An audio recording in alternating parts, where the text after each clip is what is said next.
करेंगे बोली आमर आशा और विश्वास तो पुणी थारे आपण माननको धन्यवाद जणे कार्यक्रम को विराम दउछु सर्वशेष रे समस्त एका स्वर रे कहबा बोले आनंद कबार आहुरी कबार बयस बढ़ुछि समय सरुछि शेष दृश्य अछि बाकी ए जीवन माया मोहरे पड़ी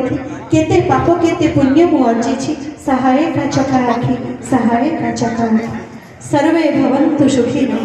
सर्वे सन्तु निरामया सर्वे भद्राणि पश्यन्तु मा कश्चित् दुःखभाग् भवेत् ओम शांति शांति शांति जय श्री जगन्नाथ शुभरात्रि। धन्यवाद जगन्नाथ मंदिर मैनेजिंग कमिटी रथ यात्रा उत्सव 2025 रे ई कवल्य पसरा के आनिकरी बेलपहाड़ माटी रे हमको जेन आज शुरुआत सुजोग प्रदान करिछन से कमिटी के धन्यवाद। ज्ञान भाई के भी धन्यवाद जे कि तांको जोगाजोग करी प्रत्येक वर्ष इनके आनबार चेष्टा करूछे। आगामी दिन भी तांको संगे आमर एंदा थाउ सबुदिन संपर्क थाउ आउ से कैवल्य पसरा आसु आ इन कैवल्य माटिकरी बेलपहाड़वासी तथा ये अंचलवासी इठाने से माने जाऊ तांकर लागि आमर जय जगन्नाथ कीर्तन मंडली तरफ मु एति कहमी गीत माध्यम रे कहमी जेतु कीर्तन पाटिया आमे जय जगन्नाथ संकीर्तन मंडली जुग जुगर बंधन बांधी दे कालिया तोहर मोहर तोहर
जय जगन्नाथ जय जगन्नाथ।